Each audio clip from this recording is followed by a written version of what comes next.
নমস্কার, সুপ্রভাত। আমি সুজন, আর আজকে একটা নতুন দিন। আমি রয়েছি ইন্দো নেপাল বর্ডারে।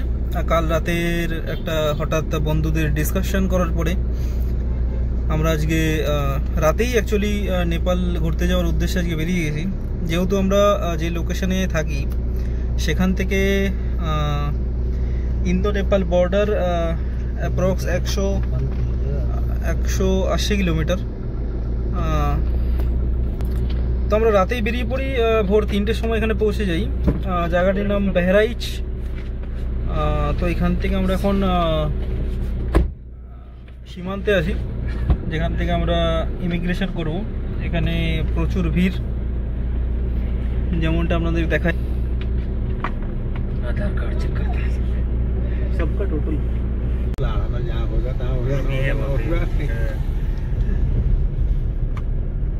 नेपाल का भैया है गेट। এটা হলো নেপালের গেট। এটা ইন্ডিয়ার গেট কি নেপালের? হ্যাঁ, এটা ইন্ডিয়া গেট। উপরে ফ্ল্যাগ রয়েছে, गाड़ी में बैठ के का वो देखा था, ফ্ল্যাগ রয়েছে। এই গেটটা নতুন তৈরি হচ্ছে। আমরা অলরেডি ভারতের চেকপোস্ট পার করে এসেছি, আর এটা নেপালের চেকপোস্ট। एक बार पता कर लेना तो बता क्या है। पार होने से पहले एक बार पार होने से पहले पता कर लेना क्या है। हाँ, साइड में लगाना तो पता चले। আমরা এখন নেপাল বর্ডার পার করে চলে এসেছি। অ্যাকচুয়ালি এখানে যে গাড়ির জন্য যে পাস নিতে হয়, গাড়ি পাসের জন্য এখানে এটাকে ভানসার বলা হয়, যেটা ওরা বলছে, যে পুলিশরা বলছে 8টা থেকে 9টার মধ্যে চালু হবে, পেতে পেতে 10টা। তো সো এখন সকাল 6:47। আমরা এতক্ষণ 3 ঘন্টা এখানে বসে থাকতে পারবো না। অলরেডি আমরা 3 ঘন্টা গেট খোলার আগে, বর্ডার খোলার আগে ওয়েট করেছিলাম গাড়িতে। তো আমরা এখন যাচ্ছি, এখানে একটা লজ নেব আশেপাশে কোথাও। দেন ওখান থেকে ফ্রেশ ট্রেশ হয়ে গাড়ি আপাতত এখানে পার্কিং করে দিয়েছি, এবং 3 ঘন্টা পরে এসে আমরা গাড়ি নিয়ে ভানসার বানিয়ে তারপরে নেপালের যা যা দর্শনীয় স্থান আছে এখানে আশেপাশে, সেগুলো আমরা তো ফাইনালি আমরা রুমে পৌঁছে গেছি। আর এখান থেকে আমরা বর্ডার থেকে এটা হয়তো 5 থেকে 7 কিলোমিটার দূরত্বে হবে। আর এখানে আমরা যে হোটেলটা নিয়েছি সেটা হচ্ছে ডায়মন্ড হোটেল। আর এটা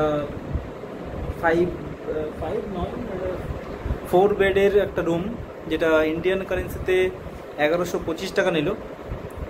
বাকি আমরা এখানে ফ্রেশ ট্রেশ হয়ে স্নান দান করে কিছু খেয়ে দিয়ে ব্রেকফাস্ট করে তারপর আমরা এখানে আশেপাশে কিছু দর্শনীয় স্থানগুলো ঘুরবো। দেন আমরা ওখান থেকেই হোপফুলি রিটার্ন করব। বাকি যেগুলো আমরা ঘুরছি সেগুলো আপনাদের অবশ্যই দেখাবো, সঙ্গে থাকুন। সকালে হোটেল থেকে স্নান টান করে আমরা ড্রেস চেঞ্জ করে বেরোলাম। এখানে নিয়ারেস্ট একটা মন্দির আছে, এটা ভিজিট করার জন্য। তো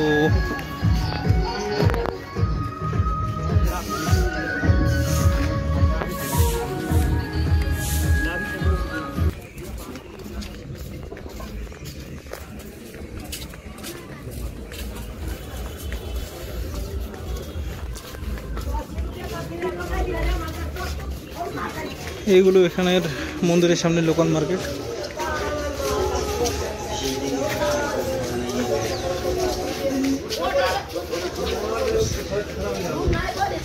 এটা একটা বোধহয় পুকুর, কিন্তু এখন গরমের জন্য শুকিয়ে গেছে, জল কম হয়ে গেছে। বর্ষার সময় হয়তো ভরপুর থাকে।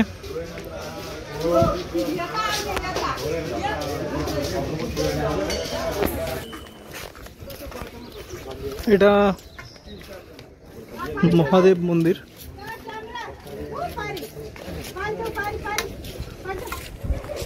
আমরা একটু ডালা ঢালা নিয়ে তারপর